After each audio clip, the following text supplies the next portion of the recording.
Hello everyone, study IQ में आपका स्वागत है। सबसे पहला शब्द है स्पूरियस। स्पूरियस का मतलब होता है जो जैसा दिखता है वैसा नहीं हो, यानी बिल्कुल नकली, फेक। हिंदी में इसको बोलते हैं नकली, और फेक मतलब भी होता है नकली। मान लीजिए अब ऐसे आप ये दो फोन देखिए, इसमें देख के पता करना मुश्किल है कि जेन्युइन कौन सा है। जेन्युइन मतलब असली, एकदम जेन्युइन चीज, और स्पूरियस कौन सा है यानी फेक कौन सा है। सो स्पूरियस मतलब होता है फेक। मैंने हर शब्द के लिए एक सेंटेंस भी आपके लिए बनाया है जिससे आपको और ज्यादा क्लैरिटी आ जाए। जैसे इस वाली स्लाइड में जो मैंने सेंटेंस बनाया है वो ये है कि एक अच्छा इंश्योरेंस ऑफिसर वो है जो एक जेन्युइन क्लेम को एक स्पूरियस क्लेम से अलग करके देख सके। कई बार ऐसा देखा जाता है कि इंश्योरेंस कंपनियों को चूना लगाने के लिए लोग नकली पेपर का इस्तेमाल करते हैं और नकली एक्सीडेंट दिखाते हैं जिससे उनको क्लेम मिल जाए। सो एक अच्छा इंश्योरेंस ऑफिसर वो है जो असली और नकली का फर्क जान सके, यानी जेन्युइन और स्पूरियस का फर्क जान सके। अगला शब्द है जेनिथ। जेनिथ मतलब होता है शिखर। यह शिखर किसी भी तरह का हो सकता है। मान लीजिए अगर आप किसी पहाड़ के ऊपर चढ़ जाते हैं तो एक पहाड़ का शिखर हो सकता है। जैसे ये जो पर्सन है फोटो के अंदर, ये पहाड़ के ऊपर है, यानी ये जेनिथ पर है। एग्जाम में ये वर्ड बहुत ज्यादा बार रिपीट हो चुका है, जेनिथ। जेनिथ के कुछ समानार्थी शब्द भी हैं, जैसे आक्मे। आक्मे मतलब भी होता है पिनेकल या शिखर। पिनेकल, पीक, जैसे माउंटेन पीक बोलते हैं, माउंटेन की चोटी यानी ऊंचाई पर। एक मैंने सेंटेंस बनाया है इसमें, Deepika Padukone is at the zenith of her career. Deepika Padukone ने अभी अभी फिल्म फेयर अवार्ड जीता है बेस्ट एक्ट्रेस के लिए, और बाजीराव मस्तानी और पीकू पिक्चरों के लिए भी नए अवार्ड्स दिए गए हैं। सो ये अपने कैरियर के शिखर पर हैं, यानी जेनिथ। एक बात आपको और याद रखनी है, अगर आप जेनिथ का बिल्कुल उल्टा शब्द चाहते हैं तो यह शब्द होता है नादिर। नादिर मतलब सबसे नीचे। मान लीजिए मैं अपने कैरियर में सबसे नीचे के पड़ाव पर हूं, उससे नीचे मैं नहीं जा सकता, तो उसको बोलते हैं नादिर, और जेनिथ को बोलते हैं शिखर। मान लीजिए एक ट्रायंगल है, ट्रायंगल में सबसे ऊपर का जो पॉइंट होता है शिखर, इसे बोला जाता है एपेक्स। तो जेनिथ का एक और समानार्थी शब्द है एपेक्स, और नादिर को आप बोल सकते हैं बेस।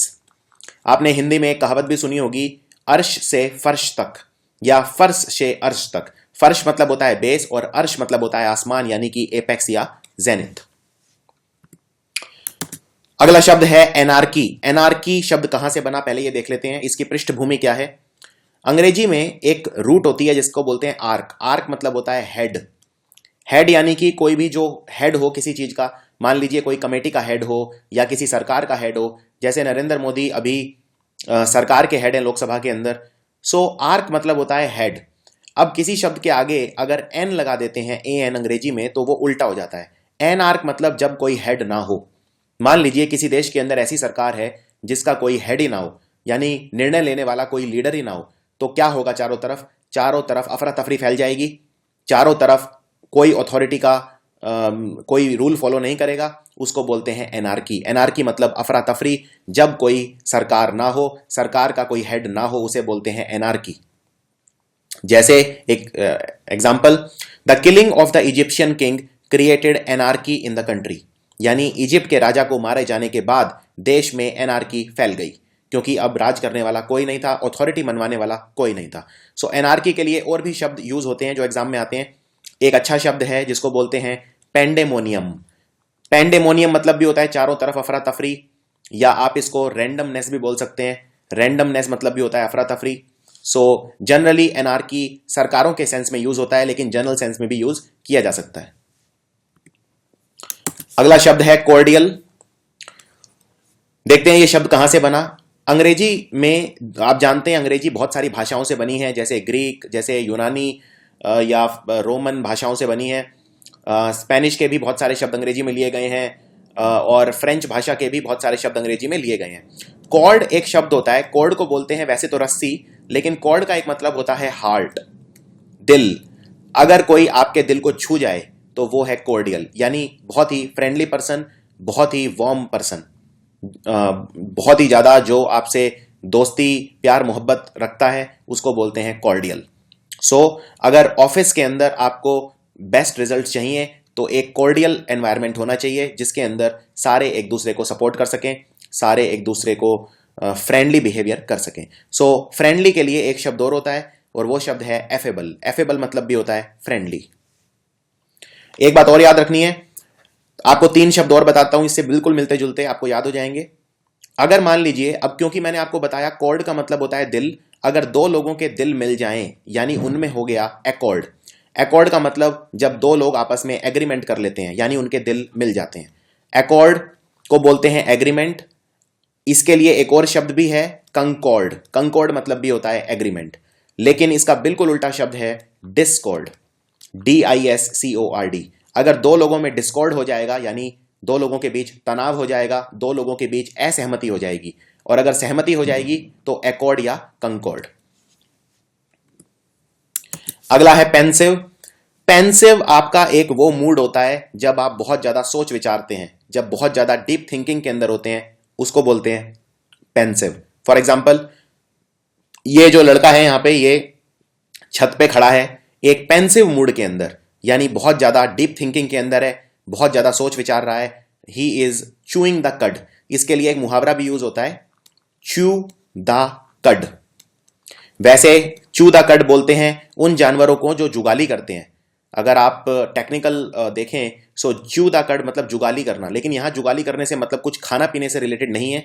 यहां पे जुगाली करना मतलब किसी चीज के बारे में बार बार सोचते रहना, डीप सोचते रहना। सो एक मुहावरा भी होता है च्यू द कड, जिसका मतलब होता है बहुत ज्यादा सोचना।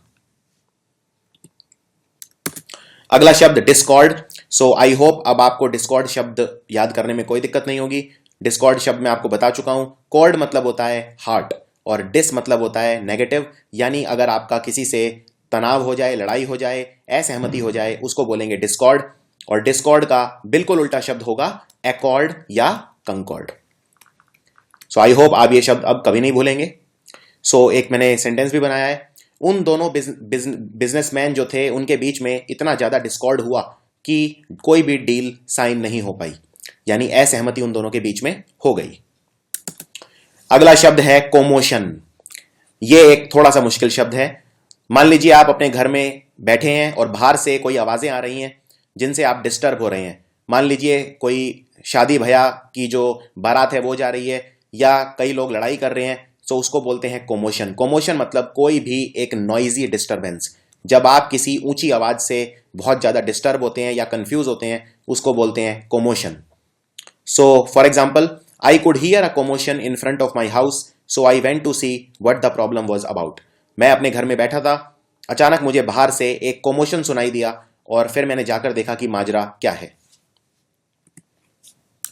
अगला शब्द है एनोमेली। अब देखते हैं ये शब्द कहां से बना। नॉर्मल मतलब क्या होता है? नॉर्मल मतलब होता है जो हम एक्सपेक्ट करते हैं कि होगा। मान लीजिए एक हाथ के अंदर 5 उंगलियां होती हैं, तो वो एक नॉर्मल चीज है जो सबके पास 5 उंगलियां होती हैं। लेकिन अगर मान लीजिए किसी के हाथ में 6 उंगलियां हैं, जैसे इसके हाथ में देखिए, ये फोटो देखिए, इसके हाथ में 6 उंगलियां हैं, यानी ये एनोमेली है। एनोमेली मतलब जो नॉर्मल नहीं है। नॉर्मल शब्द के आगे मैंने ए लगा दिया तो बन गया ए नॉर्मल या एब नॉर्मल। एब नॉर्मल मतलब जो नॉर्मल नहीं है, और एब नॉर्मल को बोलते हैं एनोमेली। एनोमेली मतलब जो हटके, जो नॉर्मल नहीं से हटके होता है, उसे बोलते हैं एनोमेली। और बहुत सारे ऐसे फेमस लोग हैं दुनिया में जिनके हाथ में 6 उंगलियां हैं। जैसे ऋतिक रोशन जो एक्टर हैं, उनके हाथ में भी सुनने में आता है कि 6 उंगलियां हैं। सो ये है एनोमेली। जैसे फॉर एग्जाम्पल एक सेंटेंस है कि समर्स के अंदर, गर्मियों के अंदर ओले पड़ना, ये एक एनोमेली है। यानी कोई भी एक्सपेक्ट नहीं करता है कि समर्स के अंदर ओले पड़ेंगे आसमान से। हेल स्टॉर्म्स, ओलों को बोलते हैं हेल स्टॉर्म्स अंग्रेजी में, लेकिन अगर पड़ जाएं तो वो एक एनोमेली है, यानी हटके, जो नॉर्मल से हटके, उसे बोलते हैं एनोमेली। ये शब्द बहुत इंपॉर्टेंट है। इक्विवोकल बहुत बार आ चुका है और थोड़ा सा समझना इसे मुश्किल भी है। इक्विवोकल देखिए वर्ड कहां से बना। अंग्रेजी में एक रूट होती है वोक। वोक मतलब होता है बात करना, टॉक। इसीलिए कोई भी चीज बातों से रिलेटेड उसे बोलते हैं वोक। जैसे फॉर एग्जाम्पल, अगर कोई पर्सन वोकल है, वोकल मतलब वो किसी टॉपिक पर काफी ज्यादा बोलता है, वोकल है। या फिर किसी चीज को लेके वो बहुत ज्यादा पैशनेट है, बहुत ज्यादा जुझारू है, बहुत ज्यादा एनर्जेटिक है, तो उसे बोलते हैं वोसिफेरस। वोसिफेरस भी वो होता है जो बहुत ज्यादा किसी मुद्दे पर बोलता है। सो इन दोनों में आप देख सकते हैं VOC, वोक का यूज हुआ है। नाउ इक्वी मतलब होता है इक्वल। जैसे फॉर एग्जाम्पल इक्वी डिस्टेंट, अगर ये मान लीजिए मेरा घर है और यहां से ये 2 पॉइंट हैं, एक A और एक ये B, और ये 2 पॉइंट मेरे घर से बिल्कुल इक्वल दूरी पे हैं, यानी ये इक्वी डिस्टेंट हैं। इक्वी मतलब इक्वल, यानी बराबर की दूरी पर है। सो इक्वी मतलब इक्वल, और वॉक मतलब बात करना, यानी इक्वल शब्दों में बात करना। कहने का मतलब, अगर मान लीजिए आपसे कोई सवाल पूछा जा रहा है और आप उसका सीधा जवाब नहीं दे रहे हैं, आप इस तरह से जवाब दे रहे हैं कि उसके कई मीनिंग निकल रहे हैं। जैसे आपने जो जवाब दिया उसका मीनिंग कोई लेफ्ट में भी निकल सकता है या राइट में भी निकल सकता है, किसी भी दिशा में जा रहा है तो वो इक्विवोकल है। यानी कि बिल्कुल, एक तो होता है सपाट बात करना, सीधी स्ट्रेट फॉरवर्ड बात करना, और दूसरा होता है इक्विवोकेट करना। सो अगर आप सीधे शब्दों में जवाब नहीं देते हैं, यानी आप अपनी बात में रखते हैं डाउट, उसको बोलते हैं एम्बिग्विटी, या उससे शब्द बना एम्बिगुअस।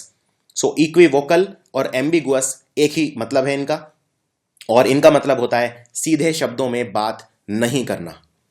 और इसके बिल्कुल उल्टे शब्द होते हैं, आप इन दोनों शब्दों के आगे अन लगा दीजिए, UN, तो एक बन गया अनइक्विवोकल और दूसरा बन गया अनएम्बिगुअस। अनएम्बिगुअस मतलब एकदम साफ साफ बात करना, बिल्कुल सटीक सीधे शब्दों में जवाब देना, यानी अनएम्बिगुअस स्ट्रेट फॉरवर्ड, और अनइक्विवोकल मतलब भी होता है straight forward. So I hope ये वर्ड्स आपको क्लियर हो। ये काफी हाई फ्रीक्वेंसी वर्ड्स हैं दोनों। अगला है लूसिड। लूसिड मतलब होता है बहुत ही साफ साफ समझाना, समझना किसी चीज को। जब किसी चीज को समझना बहुत आसान हो तब उसे बोलते हैं लूसिड। फॉर एग्जाम्पल, मैंने अपने टीचर से एक क्वेश्चन पूछा और उस टीचर ने मुझे बहुत ही लूसिड एक्सप्लेनेशन दिया। लूसिड एक्सप्लेनेशन यानी इतने अच्छे से समझाया कि मुझे सब कुछ बहुत ही जल्दी से समझ में आ गया, क्योंकि उनका एक्सप्लेनेशन था वो काफी लूसिड था। सो लूसिड मतलब एकदम क्लियर, एकदम इजी टू अंडरस्टैंड। अगला शब्द है प्रेसिपिटेट। इस शब्द को समझना थोड़ा सा कठिन है। प्रेसिपिटेट क्या होता है? प्रेसिपिटेट के 2 मीनिंग होते हैं। एक तो हम केमिस्ट्री में, रसायन विज्ञान के अंदर यूज करते हैं इसे। सॉल्यूशन के 2 पार्ट होते हैं, एक तो सॉल्यूशन जो ऊपर होता है और एक नीचे जो बैठ जाता है, जो प्रेसिपिटेट होता है। और दूसरा जो ज्यादा कॉमन है वो ये, जब आप किसी चीज के होने की उम्मीद नहीं करते और वो किसी चीज के कारण हो जाता है, उसे बोलते हैं प्रेसिपिटेट। फॉर एग्जाम्पल, मान लीजिए अगर आपने सीट बेल्ट नहीं लगाई गाड़ी के अंदर, तो आप सोचते हैं कोई बात नहीं, सीट बेल्ट नहीं लगाई कुछ नहीं होगा। लेकिन मान लीजिए अगर आपका छोटा सा भी एक्सीडेंट हो जाता है और आपने सीट बेल्ट नहीं लगाई, यानी कि it can precipitate into a life threatening situation, यानी उससे मृत्यु भी हो सकती है। यानी वो जो छोटा सा एक्सीडेंट है वो मृत्यु के अंदर प्रेसिपिटेट हो जाएगा। कहने का मतलब, जब आप किसी अनएक्सपेक्टेड चीज को, जिसको आप बिल्कुल एक्सपेक्ट नहीं कर रहे, और वो अचानक हो जाता है किसी कारण की वजह से, उसके लिए वर्ड यूज करते हैं प्रेसिपिटेट। अगला शब्द है असुआज। ये एक काफी अच्छा शब्द है और इससे मिलते जुलते शब्द अक्सर पूछे जाते हैं। असुआज का मतलब होता है किसी चीज की तीव्रता को कम करना, किसी चीज के प्रभाव को कम करना। मान लीजिए अगर आपके कमरे में आपने खाना छोड़ दिया 5-6 दिन से, और वो खाना सड़ गया है, उस पर फंगस लग गई है, उसमें से बदबू आ रही है। कई बार मान लीजिए आप अपना पुराना फ्रिज खोलते हैं, उसमें से स्मेल आती है, तो आप क्या करेंगे? पूरे कमरे में स्मेल फैल गई तो आप परफ्यूम स्प्रे करेंगे कमरे में, यानी आप स्मेल को असुआज कर रहे हैं। यानी किसी चीज के प्रभाव को कम करना, उसे बोलते हैं असुआज। इसके लिए और भी शब्द हैं, जैसे सूद, मिटिजेट, काम या रिलीव। ये जनरली जो चारों शब्द हैं ये दर्द के लिए यूज होते हैं। जैसे फॉर एग्जांपल, अगर आपके पेट में दर्द होगा और आप दवाई ले लेते हैं, तो आप अपने पेट के दर्द को क्या कर रहे हैं? असुआज या मिटिजेट या कम कर रहे हैं, यानी रिलीव कर रहे हैं, या अपने आप को काम पहले से शांत कर रहे हैं या सूद कर रहे हैं। सो ये है मतलब असुआज का। अगला है एरुडाइट। बहुत अच्छा शब्द है। एरुडाइट मतलब कोई बहुत ही विद्वान। एरुडाइट को बोलते हैं विद्वान, जिसके पास बहुत सारा ज्ञान है, बहुत ज्यादा नॉलेज है। इसको स्कॉलर भी बोला जाता है, जिसके पास बहुत ज्यादा ज्ञान हो। इसीलिए जनरली हम, जो व्यक्ति PhD करता है उसे भी बोलते हैं कि वो एक स्कॉलर है, यानी वो एक बहुत ही एरुडाइट पढ़ा लिखा व्यक्ति है। इसके नाम के आगे डॉक्टर भी लगा दिया जाता है। So doctor APJ Abdul Kalam ये एक एरुडाइट पर्सन थे। So erudite is a very very positive word. अगला शब्द है ओपेक। ओपेक को बोलते हैं अपारदर्शी, जिसमें से लाइट पास नहीं होती, उसको बोलते हैं अपारदर्शी। जैसे फॉर एग्जांपल, हमारे घर के जो बाथरूम हैं उनकी जो खिड़कियां हैं वो कैसी होती हैं? ओपेक, जिससे बाहर वाले अंदर ना झांक पाए, और अंदर, तो ये ओपेक होती हैं। देखिए, अंग्रेजी में जब भी आप कोई शब्द याद करें तो उसके 2 तरह से मीनिंग निकल सकते हैं। फॉर एग्जाम्पल, अगर मैं बोलता हूं कि वो पर्सन काफी ओपेक है, इसका क्या मतलब है? अब वो पर्सन ऐसा तो है नहीं कि जिसके अंदर से लाइट पास नहीं हो रही। कहने का मतलब मैं उस पर्सन के आर पार नहीं देख पा रहा हूं, यानी वो एक स्ट्रेट फॉरवर्ड पर्सन नहीं है, मुझे पता नहीं चल पा रहा है वो क्या सोच रहा है, यानी वो एक ओपेक पर्सन है। सो आप ओपेक को वस्तुओं के लिए भी यूज कर सकते हैं और पर्सन के लिए भी यूज कर सकते हैं। और अगर मान लीजिए कोई पर्सन बिल्कुल ट्रांसपेरेंट है, यानी पारदर्शी है, यानी कि बिल्कुल स्ट्रेट फॉरवर्ड है, जो उसके चेहरे पे है वही उसके अंदर है, यानी उसमें कोई भी विकार नहीं है, वो एकदम ट्रांसपेरेंट स्ट्रेट फॉरवर्ड ईमानदार व्यक्ति है। लेकिन ओपेक पर्सन किस तरह का होगा, तो आप इसको थोड़ा सा नेगेटिव सेंस में यूज कर सकते हैं। अगला शब्द है बहुत ही नेगेटिव शब्द, प्रोडिगल। प्रोडिगल मतलब होता है कोई बहुत ही ऐसा आदमी जो बहुत ज्यादा पैसा उड़ाता है, जिसका सिर्फ एक ही काम है रात दिन खर्चा करना, बिना सोचे समझे पैसा उड़ाना, बहुत ही एक्स्ट्रावेगेंट खर्च करना, शो ऑफ करना। ये हो सकता है किसी राजा महाराजा का बेटा हो, किसी नेता का बेटा हो, यानी कोई भी ऐसा व्यक्ति जिसको पैसों की समझ ना हो, पैसों की कीमत का अंदाजा ना हो, जिसको बहुत आसानी से जीवन में सब कुछ मिल गया हो और वो उसको उड़ाना स्टार्ट कर दे, तो उसको बोलते हैं प्रोडिगल। एक एग्जाम्पल भी मैंने यहां पे बनाया है। वो कभी बहुत धनवान हुआ करता था, लेकिन अपने प्रोडिगल लिविंग के कारण उसने सब कुछ गंवा दिया, यानी उसने सब कुछ उड़ा दिया। एक चीज और याद रखनी है, जब आप किसी चीज को उड़ाते हैं तो उसको अंग्रेजी में बोलते हैं वेस्ट करना। वेस्टेज के लिए भी अंग्रेजी में एक बहुत अच्छा शब्द है, इसको बोलते हैं प्रोफलीगेसी। प्रोफलीगेसी मतलब होता है वेस्टेज, यानी कि कोई भी चीज वेस्ट करना। आप समय भी वेस्ट कर सकते हैं, यानी वो भी प्रोफलीगेसी है। आप अपना जीवन वेस्ट कर सकते हैं, आप पैसा वेस्ट कर सकते हैं, किसी भी तरह की वेस्टेज को बोलते हैं प्रोफलीगेसी। और जो व्यक्ति प्रोफलीगेसी करता है उसे बोलते हैं प्रोफलीगेट, यानी कि प्रोडिगल और प्रोफलीगेट लगभग समानार्थी शब्द हैं। अगला शब्द है एनिग्मा। एनिग्मा मतलब होता है कोई ऐसे पजल मतलब कोई ऐसी चीज जिसे समझना बहुत कठिन है, इसे मिस्ट्री भी बोलते हैं। उसके लिए शब्द होता है एनिग्मा। फॉर एग्जाम्पल, जैसे मैं बोलता हूं कि बचपन से मैथ्स का जो सब्जेक्ट है मैथमेटिक्स मेरे लिए हमेशा एक एनिग्मा रहा है, मुझे आज तक कभी मैथ समझ में नहीं आया, तो मेरे लिए वो एक मिस्ट्री, एक पजल की तरह रहा है। या फिर नेताजी सुभाष चंद्र बोस, उनको क्या हुआ आज तक पता नहीं चल पाया है, वो एक मिस्ट्री है, पजल है, एनिग्मा है। अभी सरकार ने भी बहुत सारी फाइलें उनकी सार्वजनिक की हैं, लेकिन अभी तक वो एक एनिग्मा बना हुआ है। अगला है फरविड। फरविड मतलब होता है पूरे जोश के साथ, पूरे जोश के साथ। मान लीजिए अगर आपसे कोई पूछे कि आपकी हॉबीज क्या क्या हैं, यानी आप क्या शौक रखते हैं, आप कह सकते हैं I am a fervid football enthusiast, या आई सपोर्ट फुटबॉल फरविडली। कहने का मतलब मैं बहुत ही ज्यादा फुटबॉल के लिए पैशनेट हूं, मैं अपनी पूरी ताकत झोंक देता हूं फुटबॉल के अंदर, पूरा मेरा जो एंथुजियाज्म है, पूरी मेरी शक्ति के साथ मैं फुटबॉल को फॉलो करता हूं। तो आप इसके लिए वर्ड यूज कर सकते हैं फरविड। बहुत ही अच्छा शब्द है। जैसे Narendra Modi girl child education के एक फरविड सपोर्टर है। जैसे नरेंद्र मोदी ने एक स्कीम स्टार्ट की थी, बेटी बचाओ बेटी पढ़ाओ, यानी कि वो जो नारी शक्ति, जो गर्ल चाइल्ड एजुकेशन है, उसको बहुत ज्यादा फरविडली सपोर्ट करते हैं। फरविड मतलब पूरे जोश, पूरी ताकत के साथ। अगला शब्द है प्लेकेट।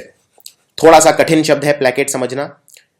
प्लेकेट क्यों थोड़ा सा टफ इसलिए है क्योंकि प्लेकेट के जो समानार्थी शब्द हैं वो काफी टफ है।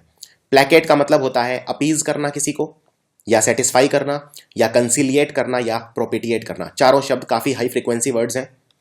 प्लेकेट मतलब होता है किसी को खुश करने की कोशिश करना, किसी की चापलूसी करना, किसी को सेटिस्फाई करने की कोशिश करना, एक तरह से किसी के जूते चाटने के लिए तैयार रहना। कहने का मतलब, जैसे फॉर एग्जांपल आपने एक वर्ड न्यूज में अक्सर सुना होगा, माइनॉरिटी अपीजमेंट, यानी कि नेता वोट पाने के लिए जो भारत के माइनॉरिटी हैं उनको लुभावने वादे करते हैं, यानी उन्हें क्या कर रहे हैं, वो प्लेकेट कर रहे हैं। जैसे आप जानते हैं कि अगर आप कोई हमारे भारत सरकार की कोई रिपोर्ट देखें, जैसे Sachar committee report, Ranganath Mishra commission report, ये साफ कहती हैं कि भारत के अंदर माइनॉरिटीज का विकास नहीं हुआ है, यानी देश में मुसलमानों का विकास बिल्कुल नहीं हुआ है पिछले 50 सालों में। लेकिन नेता हमेशा उनके वोट ले लेते हैं, क्या करके, उन्हें लुभावने वादे करके, यानी उन्हें प्लेकेट करके, उन्हें अपीज करके, उन्हें सेटिस्फाई करके। ये एक शब्द है जो काफी बार एग्जाम में आता है। अपीज, सेटिस्फाई, कंसिलिएट या प्रोपिटिएट, चारों का मतलब होता है प्लेकेट। अगला शब्द है जील। जील मतलब होता है जोश। मैंने बिल्कुल अभी एक शब्द आपको बताया था, फरविड। फरविड का मतलब आपको बताया था मैंने, फरविड मतलब भी होता है पूरे जोश के साथ।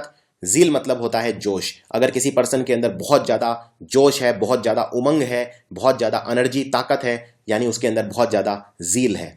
सो हमें अगर अपने सपने पूरे करने हैं ज़िंदगी में तो हमारे अंदर ज़ील होना चाहिए। किसी काम को करने के लिए हमारे अंदर पैशन होना चाहिए। हमें हमेशा 100% उस काम में देना चाहिए। अगला है एब्स्टेन। ये एक बहुत अच्छा शब्द है, एब्स्टेन। एब्स्टेन का मतलब लिटरली इंग्लिश में होता है सेल्फ डिनायल, यानी मैं अपने आप को ये काम करने से रोकता हूं, उसको बोलते हैं एब्स्टेन करना। अपने आप को किसी काम करने से रोकना। जो व्यक्ति अपने आप को कोई काम करने से रोकता है, एंजॉय करने से रोकता है, दुनिया के सुखों से रोकता है, उसे बोलते हैं एस्केटिक। सो एस्केटिक कौन पर्सन होता है? एस्केटिक पर्सन वो है जो एब्स्टेन करता है चीज़ों से।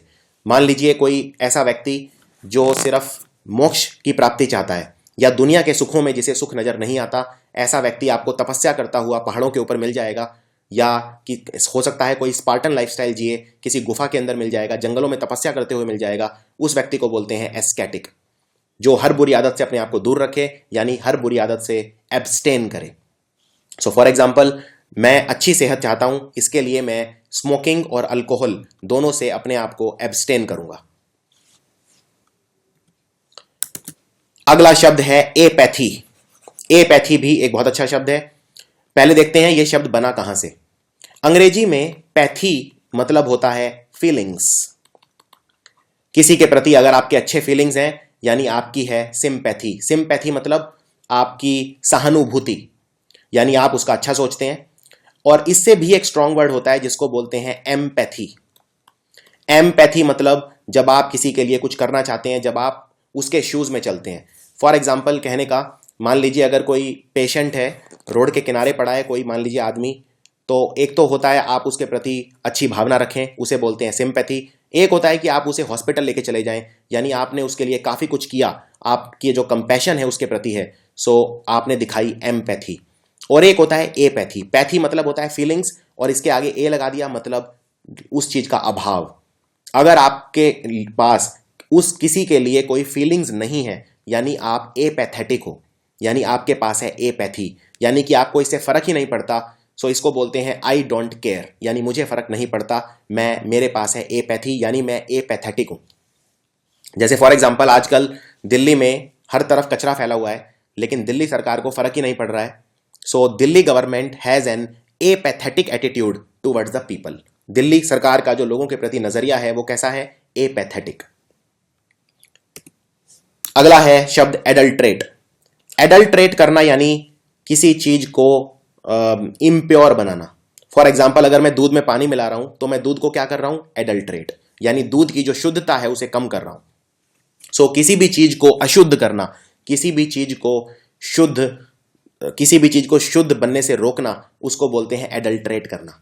जैसे अक्सर हमारी सब्जियों के अंदर इंजेक्शन लगते हैं, हमारी जो दूध है उसके अंदर यूरिया मिलाया जाता है, ये सब एक तरीके हैं एडल्ट्रेट करने के। आज हम ज़्यादातर चीज़ें जो बाजार में खाते हैं वो एडल्ट्रेटेड खाते हैं। जैसे फॉर एग्जांपल, अगर आप दाल खरीदेंगे, दाल में पत्थर मिलेगा, यानी कि दाल कैसी है? एडल्ट्रेटेड।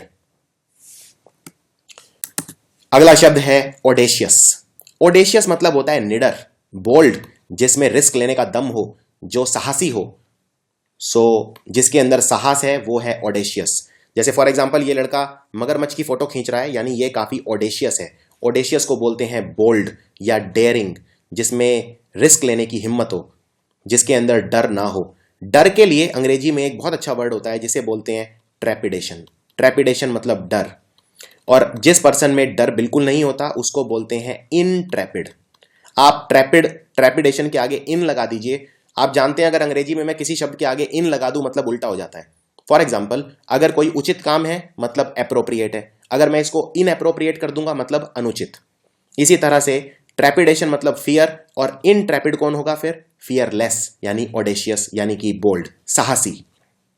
सो साहसी पर्सन के लिए और भी शब्द होते हैं। आप इसको ब्रेव भी बोल सकते हैं, जिसके अंदर साहस है। आप इसे गैलेंट भी बोल सकते हैं। गैलेंट शब्द बना है गैलेंट्री से। जैसे आपने अक्सर सुना होगा गैलेंट्री अवार्ड दिए जाते हैं रिपब्लिक डे के ऊपर, परमवीर चक्र, वीर चक्र, अशोक चक्र, ये सब गैलेंट्री अवार्ड है। एक और शब्द इसके लिए यूज होता है जिसे बोलते हैं शिवलरी। शिवलरी मतलब होता है बहादुरी, और शिवलरस पर्सन होता है जो बहादुर होता है। सो फॉर एग्जाम्पल, अभी दिल्ली में प्रदूषण कम करने के लिए दिल्ली सरकार ने एक फॉर्मूला चलाया गाड़ियों का, ऑड इवन फॉर्मूला।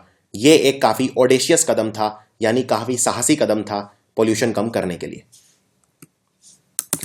अगला शब्द है लैकोनिक। लैकोनिक मतलब बहुत ही कम बोलना, बहुत ही कम शब्दों का इस्तेमाल करना। देखिए, बहुत तरह के ऐसे लोग होते हैं जो बहुत कम बोलना पसंद करते हैं। जरूरी नहीं है अगर कोई व्यक्ति कम बोलता है तो उसमें कॉन्फिडेंस की कमी है।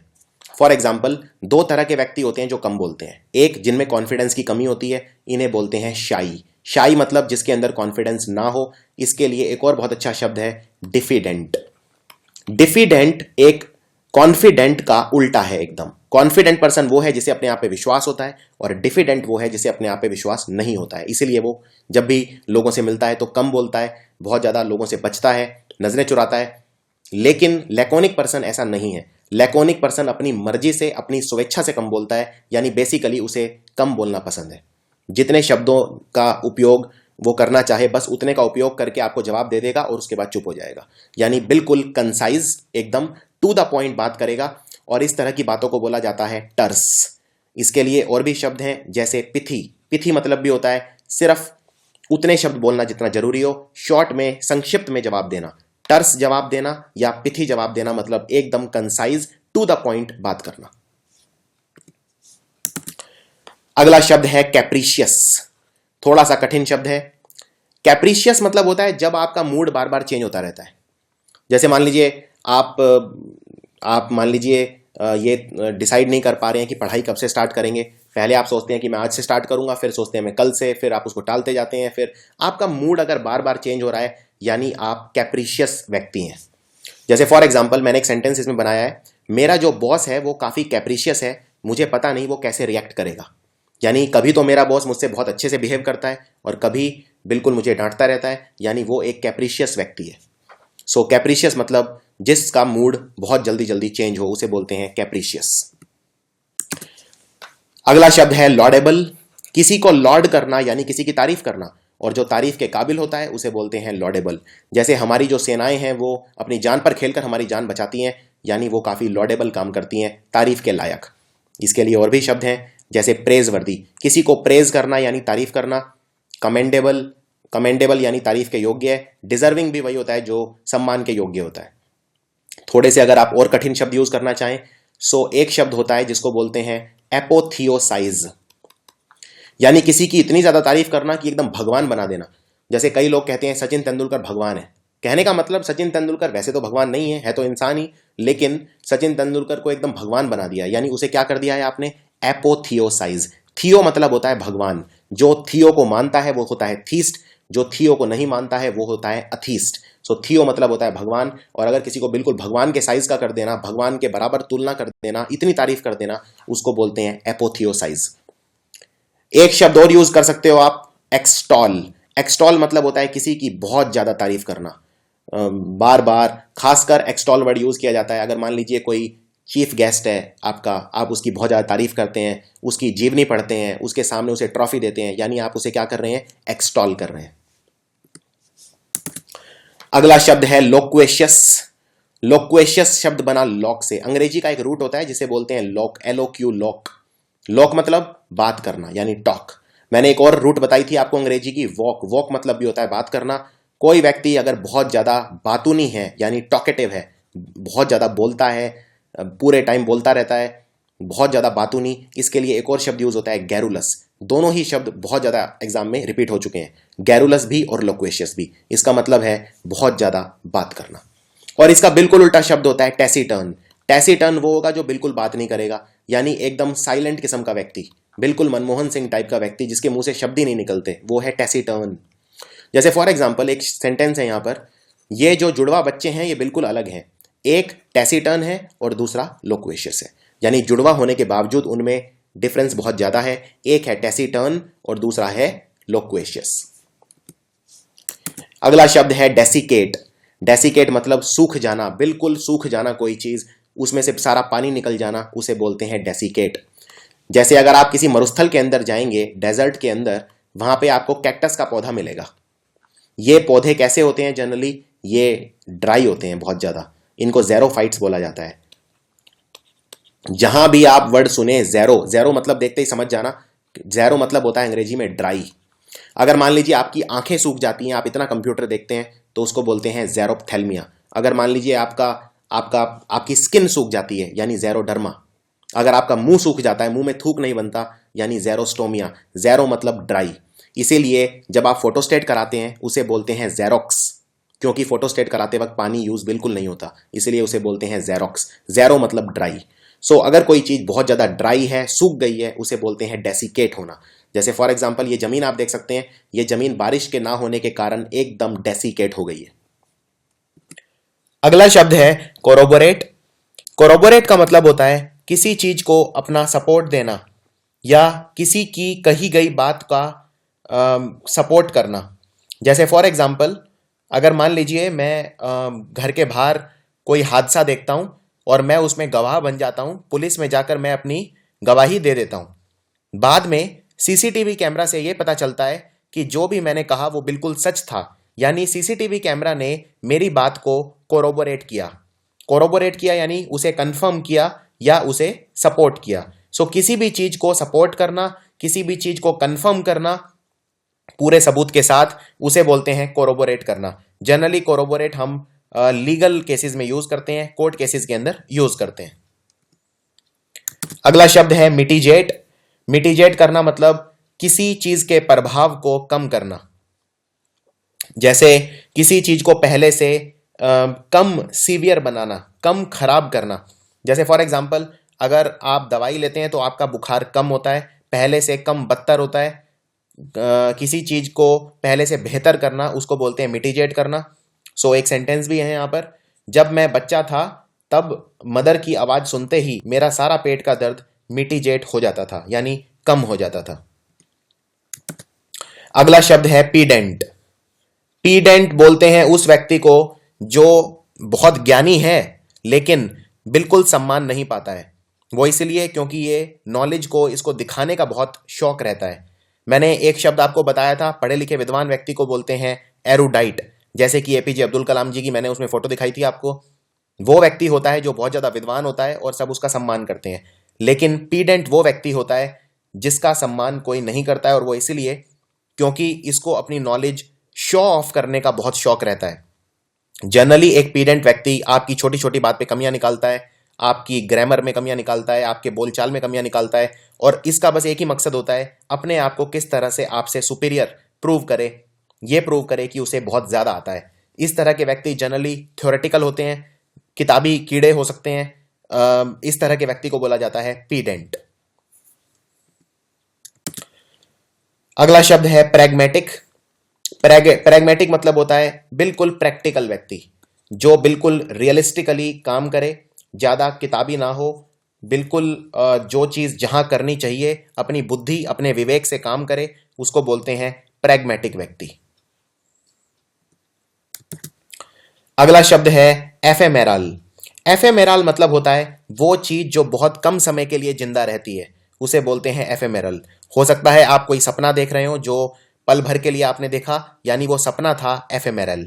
इसी तरह बहुत सारे ऐसे पौधे होते हैं, ऐसे जानवर होते हैं जो कुछ समय के लिए जिंदा रहते हैं। बहुत सारे आपने ये देखे होंगे, जब अंधेरे के अंदर लाइट जलती है तो वहां पर कीड़े आ जाते हैं जो बहुत थोड़े समय के लिए जिंदा रहते हैं, उसे भी बोलते हैं एफेमेरल। दूसरी बात, जरूरी नहीं कि एफेमेरल शब्द का यूज सिर्फ पौधों के लिए या जानवरों के लिए हो, ये शब्द फिलोसॉफिकल भी हो सकता है। जैसे फॉर एग्जाम्पल हमारी जो जिंदगी है वो कैसी है, एफेमेरल, यानी क्षणिक भर की जिंदगी है और उसके बाद सबको जाना ही है। सो ये एक एफेमेरल लाइफ है। इस तरह से बहुत सारे कवि हैं, बहुत सारे पोएट हैं जिन्होंने एफेमेरल शब्द के अलग अलग तरह से यूज किए हैं अपनी अपनी रचनाओं के अंदर। अगला शब्द है प्रॉपराइटी। प्रॉपराइटी, ये शब्द को प्रॉपर्टी से कंफ्यूज मत करना, यह शब्द है प्रॉपराइटी। देखिए प्रॉपराइटी का मतलब होता है समाज में कुछ रहने के ऐसे तरीके होते हैं जो हम सबको फॉलो करने पड़ते हैं। कुछ ऐसी चीजें जिन्हें समाज, सोसाइटी अच्छा कहता है, सही कहता है, उसको बोलते हैं प्रॉपराइटी। जैसे एक लेन देन का एक तरीका होता है जिसे बोलते हैं फाइनेंशियल प्रॉपराइटी। इस तरह से कहीं पर बिहेव करने का कोई तरीका होता है, सोशल प्रॉपराइटी। सो समाज जिस तरह के बिहेवियर को अच्छा मानता है उसे बोलते हैं प्रॉपराइटी। क्योंकि हम एक समाज में रहते हैं तो हमें ये सारे कानून मानने पड़ते हैं, हमें समाज की बनाई हुई जो सीमाएं हैं हम उनके बाहर नहीं जा सकते आसानी से, और इसको बोलते हैं प्रॉपर्टी। थोड़ा सा कठिन शब्द है लेकिन प्रैक्टिस के साथ आपको हो जाएगा। सो एक तरह से आप बोल सकते हैं समाज के अंदर जो एक डिसिप्लिन है उसे बोला जाता है प्रॉपर्टी। यानी डिसिप्लिन के लिए और भी शब्द हैं जैसे डेकोरम या सही चीज करना हमेशा यानी करेक्टनेस। अगला शब्द है गलिबल। गलिबल बोलते हैं उस व्यक्ति को जिसको आसानी से बेवकूफ बनाया जा सकता है। बहुत ही मासूम, बहुत ही इनोसेंट तरह का व्यक्ति। ये कोई बच्चा भी हो सकता है जिसे आपने देखा होगा अक्सर बच्चों को चॉकलेट देकर या कोई और बहाने बनाकर बहका दिया जाता है, उन्हें बेवकूफ जल्दी से बना दिया जाता है। यानी कोई भी ऐसा व्यक्ति जो आसानी से किसी पर विश्वास कर लेता है। सो इसके लिए एक और बहुत अच्छा शब्द है जो अक्सर एग्जाम में आता है, वो है क्रेड्यूलस। क्रेड्यूलस मतलब भी होता है वो व्यक्ति जो आसानी से किसी पर भी विश्वास कर लेता है। जैसे बच्चे, छोटे बच्चे, उनको गलिबल बोला जा सकता है। अगला शब्द है वैसिलेट। वैसिलेट का मतलब होता है जब आप कोई निर्णय नहीं ले पाते। आपके सामने बहुत सारे ऑप्शंस हैं लेकिन आप कोई निर्णय नहीं ले पा रहे हैं। जैसे मान लीजिए 12वीं कक्षा के बाद आपको क्या पढ़ना है, आप कॉमर्स पढ़ना चाहते हैं या आप मेडिकल पढ़ना चाहते हैं, आप इस बात पे डिसाइड नहीं कर पा रहे हैं, यानी आप वैसिलेट कर रहे हैं। यानी कभी इधर कभी उधर, कभी ये डिसीजन ले रहे हैं कभी वो डिसीजन ले रहे हैं। इसको बोलते हैं वैसिलेट करना, इनडिसाइसिव होना, डिसीजन नहीं ले पाना। अगला शब्द है होमोजीनस। होमोजीनस शब्द मतलब होता है एक जैसा। और जैसे भारत का जो समाज है वो बिल्कुल एक जैसा नहीं है। हमारे यहाँ इतने सारे धर्म हैं, इतनी सारी जात हैं, इतने सारे ट्राइब्स हैं कि हमारा समाज होमोजीनस नहीं है। हमारा समाज है हेट्रोजीनस। तो ये दो शब्द होते हैं, एक होमोजीनस, एक heterogeneous. So Indian society is not a homogeneous society. आप ये फोटो देख सकते हैं, इस फोटो में सारे लोग एक जैसे हैं, यानी ये सारे के सारे सिमिलर हैं या होमोजीनस हैं। वोलाटाइल। वोलाटाइल एक अच्छा शब्द है। वोलाटाइल के दो मतलब निकलते हैं। एक तो वोलाटाइल होता है जो आसानी से उड़ जाता है, आसानी से जिसका वाष्पीकरण हो जाता है, इवेपोरेशन हो जाता है। फॉर एग्जाम्पल, अगर आप पेट्रोल की टंकी गलती से एक रात अपनी खाली छोड़ देंगे तो अगले दिन आप देखेंगे सारा पेट्रोल उड़ जाएगा, यानी पेट्रोल है वोलाटाइल। इसी तरह कभी आप अपनी परफ्यूम की शीशी खाली छोड़ दीजिए, सारा परफ्यूम उड़ जाएगा, यानी परफ्यूम है वोलाटाइल। सो एक तो वोलाटाइल का मतलब होता है ये। दूसरा वोलाटाइल का मतलब होता है अगर कोई चीज में परिवर्तन बहुत जल्दी से आता है तो उसे बोलते हैं वोलाटाइल। फॉर एग्जाम्पल, लद्दाख की जो क्लाइमेट है, जो मौसम है, वो काफी वोलाटाइल है। यानी हो सकता है अगले ही पल वहां पे कोई आवालांचे या कोई बर्फ का तूफान आ जाए, या हो सकता है अगले ही पल वहां पे कोई शीत लहर आ जाए। सो ये वोलाटाइल। यानी जैसे मान लीजिए अगर मैं बोलता हूं कि सीरिया सीरिया का जो पॉलिटिकल क्लाइमेट है, सीरिया की जो राजनीति है आज की, वो काफी वोलाटाइल है, क्योंकि वहां पर चीजें बहुत जल्दी जल्दी परिवर्तित हो रही हैं। एक तरफ इस्लामिक स्टेट आतंकवादी संगठन है, वो वहां पे पैर जमाने की कोशिश कर रहा है, दूसरी तरफ असाद की आर्मी। सो काफी एक गहमा गहमी है, काफी एक तनाव है, यानी वोलाटाइल है। सो इसके आई होप आपको दोनों मतलब क्लियर होंगे वोलाटाइल का। एक वोलाटाइल का मतलब होता है फिजिकल चीज जो उड़ जाती है, और दूसरा जिसका मतलब होता है तनावपूर्ण वातावरण जो बहुत जल्दी जल्दी परिवर्तन लेता है। अगला शब्द है एडवोकेट। एडवोकेट वो व्यक्ति होता है जो आपको सपोर्ट करता है, पब्लिकली सबके सामने सपोर्ट करता है, वो होता है एडवोकेट। इसीलिए कई बार हम जो हमारा वकील होता है उसे भी एडवोकेट बोल देते हैं, क्योंकि एडवोकेट वो कर रहा है, वो हमें सपोर्ट कर रहा है, किसी केस के अंदर वो हमारा साथ दे रहा है। एक और शब्द आपको याद रखना है, जिस तरह से कोई व्यक्ति आपको सपोर्ट करता है तो वो होता है आपका एडवोकेट, इसी तरह से जो आपको विरोध करेगा आप उसको बोलेंगे एडवर्सरी। एडवर्सरी मतलब आपका विरोधी, आपका आलोचक। अगला शब्द है एंटीपैथी। सो पैथी शब्द का मतलब मैं आपको बता चुका हूं। पैथी शब्द का मतलब होता है अंग्रेजी में फीलिंग्स, और एंटी मतलब होता है अगर आप किसी चीज के विरोध में हो जाएं, यानी आप उसके एंटी हो जाते हैं। फॉर एग्जाम्पल, कुछ लोग ऐसे होते हैं जो दूसरे लोगों से घुलना मिलना पसंद नहीं करते, उनको बोलते हैं एंटी सोशल, यानी वो सबके साथ सोशल होना, घुलना मिलना पसंद नहीं करते। एंटी मतलब अगेंस्ट। अगर आपकी फीलिंग किसी चीज के अगेंस्ट है, यानी उसके लिए आपके प्रति है एंटीपैथी। यानी एंटीपैथी मतलब किसी चीज को नापसंद करना, किसी चीज से नफरत करना। जैसे मान लीजिए, I have a fundamental antipathy to capitalism. कई देश कैपिटलिज्म पॉलिसी इकोनॉमिक्स के अंदर, अर्थव्यवस्था के अंदर फॉलो करते हैं, और मुझे इस बात से आपत्ति है, यानी I have a fundamental antipathy to capitalism. यानी किसी चीज से जब आप नफरत करेंगे तो आप उससे बचेंगे, किसी चीज से बचना उसको बोलते हैं एवर्जन। एवर्जन मतलब किसी चीज से बचना, किसी चीज को अपने से दूर रखना, और किसी चीज को नापसंद करना यानी डिसलाइक। अगला शब्द है बोल्स्टर। बोल्स्टर मतलब किसी चीज को सपोर्ट करना या किसी चीज की क्षमता को बढ़ाना। जैसे भारतीय वायुसेना फ्रांस से रफायल प्लेन खरीद रही है क्योंकि वो अपनी जो वायु सुरक्षा है उसे पहले से मजबूत करना चाहती है, यानी बोल्स्टर करना चाहती है।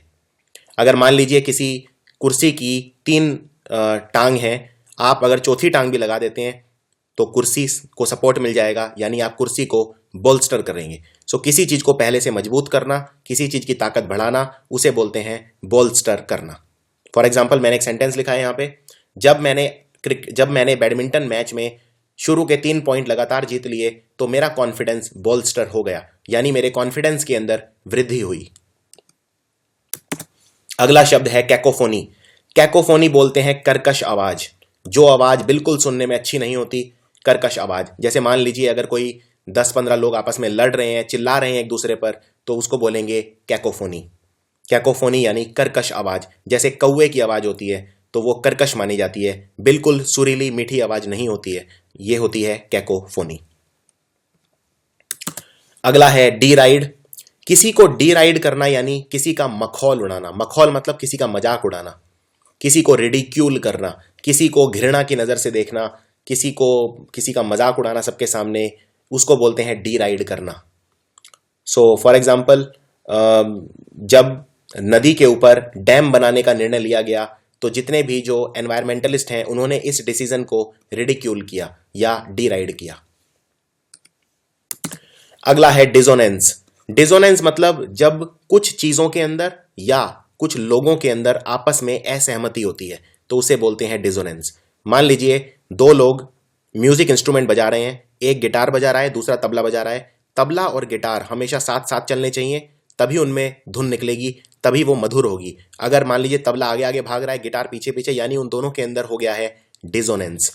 डिसोनेंस का बिल्कुल उल्टा शब्द होता है रेजोनेंस। रेजोनेंस मतलब जब 2 चीजें बिल्कुल साथ साथ चलती हैं, जिनमें बहुत ज्यादा समानता होती है, सिनर्जी होती है, उसे बोलते हैं रेजोनेंस। लेकिन डिसोनेंस मतलब जब 2 चीजों में असहमति होती है। तो जैसे मान लीजिए अगर 2 लोग गिटार बजा रहे हैं और धुन दोनों की एक साथ नहीं निकल रही, तो दोनों के अंदर है डिसोनेंस। ये शब्द इस तरह से भी यूज हो सकता है और ये लोगों के सेंस में भी यूज हो सकता है। फॉर एग्जाम्पल, मैं वहां जाना तो चाहता था लेकिन अंदर से मेरे को एक कॉग्निटिव डिसोनेंस था, यानी अंदर से मेरे एक आवाज आ रही थी कि मत जाओ, यानी मेरी सोच में और मेरे करने में एक डिसोनेंस था, यानी एक असहमति थी। तो किसी भी तरह से इस शब्द का इस्तेमाल किया जा सकता है। अगला शब्द है इनजेनुअस। इनजेनुअस मतलब होता है इनोसेंट, बहुत ही मासूम, जो आसानी से किसी पे विश्वास कर ले। इससे रिलेटेड मैंने एक और शब्द, बिल्कुल ऐसा शब्द आपको बताया था जिसका मतलब था गलिबल। तो गलिबल और इनजेनुअस एकदम एक जैसे शब्द हैं। तो एक बच्चे को कहा जा सकता है इनजेनुअस, या इसे कहा जा सकता है नाइव। नाइव मतलब होता है जो उतना ज्यादा कुशल नहीं है किसी काम में, निपुण नहीं है, अनस्किल्ड है, जो अभी कैरियर शुरू ही कर रहा है, या कोई बच्चा है जिसने उतनी दुनिया नहीं देखी है अभी, जिसको उतना दुनिया के बारे में नहीं पता है, वो एक इनजेनुअस है। अगला है लथार्जिक। लथार्जिक मतलब आलस, बहुत ज्यादा आलस, कोई काम करने की इच्छा ना रखना, बहुत ज्यादा डल होना, स्लो होना, स्लगिश होना। जैसे फॉर एग्जाम्पल उसने पूरी रात शराब पी ली थी, उसके बाद जब वो काम पे आया तो पूरे दिन लथार्जिक था, यानी उसका बिल्कुल काम करने का मन नहीं कर रहा था, पूरे टाइम उसमें आलस भरा हुआ था। सो ये शब्द है लथार्जिक। अगला शब्द है मैलिएबल। मैलिएबल मतलब होता है कोई ऐसा व्यक्ति, वैसे मैलिएबल के 2 मतलब होते हैं। मैलिएबल का एक मतलब ये भी होता है अगर आप कोई धातु लेते हैं, कोई मेटल, और अगर आप उसे मोड़ सकते हैं बिना तोड़े हुए तो उसे बोलते हैं मैलिएबल। तो किसी भी मेटल को अगर आप शीट के अंदर ट्रांसफर कर सकते हैं, जैसे फॉर एग्जांपल जो सोना होता है, गोल्ड के इतने सारे गहने क्यों बन जाते हैं? क्योंकि सोने को आसानी से मोड़ा जा सकता है, यानी gold is a highly malleable metal. Person के केस में भी मैलिएबल यूज हो सकता है। अगर कोई मैलिएबल व्यक्ति है उसे आसानी से तोड़ा मोड़ा जा सकता है। यहाँ पे तोड़े मोड़ने से मतलब ये है कि उसे आसानी से इन्फ्लुएंस किया जा सकता है, अपनी बातों में लिया जा सकता है, उसे आसानी से चलाया जा सकता है। ये व्यक्ति बहुत ज़्यादा रेजिस्ट नहीं करेगा, जो आप कहेंगे चुपचाप बात मानेगा, इसे अपने हिसाब से चलाया जा सकता है। उस तरह के पर्सन को बोलते हैं मैलिएबल पर्सन। सो मैलिएबल पर्सन मतलब प्लाएबल या इजीली इन्फ्लुएंस्ड, यानी कि कंप्लायंट। कंप्लायंट मतलब जो चुपचाप आपकी बात माने। आप इसको सर्वाइल भी बोल सकते हैं, जिसे आसानी से मैनेज करना बहुत आसान है जिस पर्सन को, या आप इसे ऑब्सिक्वस भी बोल सकते हैं। ऑब्सिक्वस मतलब भी होता है कोई ऐसा व्यक्ति जो चुपचाप आपकी बात माने। अगला शब्द है मिसएंथ्रोप। मिसएंथ्रोप मतलब होता है मानवता से नफरत करने वाला, जो सबसे नफरत करता है, पूरी मानव जाति से नफरत करता है, उसे बोलते हैं मिसएंथ्रोप। एंथ्रोप मतलब होता है, द वर्ड एंथ्रो मतलब होता है मानवता, मैनकाइंड, और मैनकाइंड की स्टडी को बोलते हैं एंथ्रोपोलॉजी। सो एंथ्रोप का मतलब जो सारी मानवता से नफरत करे। अगला शब्द है ऑब्ड्यूरेट। ये एक अच्छा शब्द है, ऑब्ड्यूरेट। ऑब्ड्यूरेट होता है जो बिल्कुल आपकी बात ना माने, जो अपनी बात पे एकदम अडिग रहे, जिद्दी, इसको बोलते हैं। इसको आप एडमेंट भी बोल सकते हो, जो अपनी बात पे डटा रहे और आपकी बात बिल्कुल ना सुने, यानी एकदम स्टबन, सन की किस्म का व्यक्ति, जो जिसे अपनी बात से हिलाना बहुत मुश्किल हो, इसे बोलते हैं अनयील्डिंग या इंट्रैक्टेबल। ये सारे हैं इसके समानार्थी शब्द। सो फॉर एग्जाम्पल, उससे बात करके कोई फायदा नहीं है, क्योंकि वो एकदम ऑब्ड्यूरेट है, यानी आपके विचारों को ऐसा व्यक्ति बिल्कुल शरण नहीं देगा, उसको आपकी बात नहीं सुनेगा, आपकी बातों को बिल्कुल इग्नोर कर देगा। सो इसको बोलते हैं ऑब्ड्यूरेट। अगला होता है शब्द ऑस्टेंटेशियस। बहुत ही ज्यादा हाई फ्रीक्वेंसी वर्ड है ये। ऑस्टेंटेशियस मतलब दिखावा, बहुत ज्यादा शो ऑफ करना। जैसे इस व्यक्ति ने देखिए कितने सारे गहने पहने हुए हैं, ये बहुत ज्यादा शो ऑफ कर रहा है। पार्टी के अंदर आप अक्सर ऐसे लोग देखेंगे जो बहुत ज्यादा गहने पहनते हैं, बड़ी बड़ी गाड़ियों में आते हैं, वो सब कर रहे हैं शोई। इसको बोलते हैं शोई या गॉडी या प्रिटेंशियस। सो इन ये तीनों ही शब्द बहुत इंपॉर्टेंट हैं। इनका मतलब होता है बहुत ज्यादा दिखावा करना। अगला है फिलेंथ्रोपिस्ट। एंथ्रो मतलब मैंने बताया आपको मानवता, और मैंने आपको शब्द बताया था जो मानवता से नफरत करे वो है मिसएंथ्रोप। फिलेंथ्रोपिस्ट होता है उसका बिल्कुल उल्टा, जो मानवता से प्यार करे। देखिए अंग्रेजी में फिल मतलब होता है लव, फिल, और अंग्रेजी में फिल का उल्टा शब्द होता है फोब। फोब मतलब जब आप किसी चीज से नफरत करते हैं या डरते हैं, इसीलिए फोब से वर्ड बनता है फोबिया।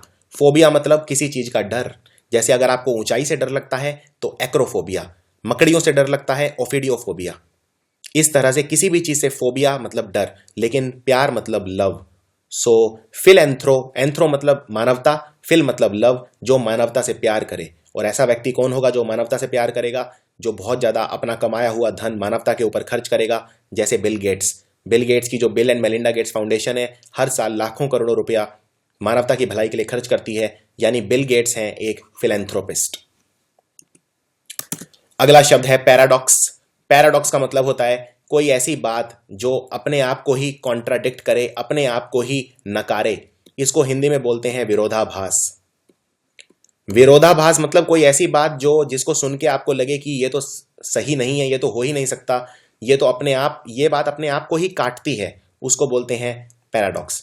जैसे मान लीजिए अगर मैं बोलूं कि खड़े होने से आदमी ज्यादा थकता है चलने की बजाय, तो ये बात अपने आप में एक पैराडॉक्स कही जाएगी, यानी ये बात अपने आप को ही काटती है। सो पैराडॉक्स का मतलब विरोधाभास। अगला है इनर्वेट। इनर्वेट हो जाना मतलब बहुत ज्यादा थक जाना, टायर्ड हो जाना, फैटिग्ड हो जाना। फैटिग मतलब भी होता है टायर्ड, एग्जॉस्ट मतलब भी होता है टायर्ड। सो फॉर एग्जाम्पल आजकल स्कूल वगैरह में बच्चों को इतना होमवर्क मिलता है कि वो एकदम इनर्वेट हो जाते हैं, एकदम थक जाते हैं। अगला शब्द है यूलोजी। अंग्रेजी में अगर किसी शब्द के आगे यू लगे, ईयू, मतलब समझ जाना कोई पॉजिटिव वर्ड है। यू मतलब होता है अच्छा, और यूलॉजी का मतलब होता है किसी की तारीफ करना। जनरली इस शब्द को उस स्थान पर यूज किया जाता है, जैसे मान लीजिए अगर कोई मर जाता है, कोई गुजर जाता है, कोई एक्सपायर हो जाता है पर्सन, तो उसके लिए लोग अच्छे अच्छे शब्द कहते हैं कि ये बहुत अच्छा आदमी था, सबकी मदद करता था, हमेशा आप अच्छा ही सुनेंगे ऐसे व्यक्ति के लिए, उसको बोलते हैं यूलॉजी। यूलॉजी मतलब जनरली किसी की तारीफ जब की जाती है किसी के गुजर जाने के बाद, उसको बोलते हैं eulogy. So for example, I was asked to give a eulogy at my best friend's funeral. यानी जब मेरे बेस्ट फ्रेंड की डेथ हुई तो मुझे यूलोजी देने के लिए कहा गया। अगला शब्द है गैरुलस। गैरुलस मतलब होता है बहुत ज्यादा बातूनी, बहुत ज्यादा बोलने वाला, यानी लोक्वेशियस। ये शब्द मैं ऑलरेडी कवर कर चुका हूं, लोक्वेशियस। तो लोक्वेशियस और गैरुलस का मतलब एकदम सेम है। अगला शब्द है वेनेरेट। वेनेरेट मतलब जब आप किसी चीज का बहुत ज्यादा सम्मान करते हैं, बहुत ज्यादा किसी चीज को सम्मान देना, बहुत ज्यादा प्यार करना, किसी चीज को बहुत ज्यादा सत्कार, आदर की नजर से देखना। जैसे फॉर एग्जाम्पल, जब आप किसी मंदिर में जाते हैं तो आप भगवान को क्या करते हैं? वेनेरेट, आप रेवर करते हैं, उनको सम्मान देते हैं, उनके आगे झुकते हैं, तस्वीर के आगे, उसको बोलते हैं वेनर करना। अगला है प्रीवेरिकेट। प्रीवेरिकेट मतलब होता है अगर आपसे कोई सवाल पूछे तो उससे बच निकलना, उसका जवाब ना देना, उसको बचना, किसी तरह भी आप उस सवाल का जवाब देने से बचेंगे, यानी आप कर रहे हैं प्रीवेरिकेट। उसको इवेड करना, क्वेश्चन को, उसको इस तरह से जवाब देना उसका कि आपने क्वेश्चन का जवाब ना भी दिया और दे भी दिया, यानी किसी भी चीज से बचना, उसे बोलते हैं प्रीवेरिकेट करना। और आखिरी शब्द है वेवर। वेवर मतलब होता है लड़खड़ाना, लेकिन यहां लड़खड़ाना किस सेंस में? बहुत जल्दी जल्दी हिलना, उसे बोलते हैं वेवर। जैसे फॉर एग्जाम्पल, ये मोमबत्ती का फ्लेम है, मोमबत्ती की लौ है, और ये जब तूफान चलेगा तो ये काफी हिलेगी। हल्की सी हवा जब चलती है तो मोमबत्ती का जो फ्लेम होता है, उसके ऊपर जो आग होती है वो काफी भड़कती है, यानी वो वेवर करती है। सो वेवर मतलब बहुत जल्दी जल्दी हिलना, बहुत जल्दी जल्दी मूव करना, लड़खड़ाना।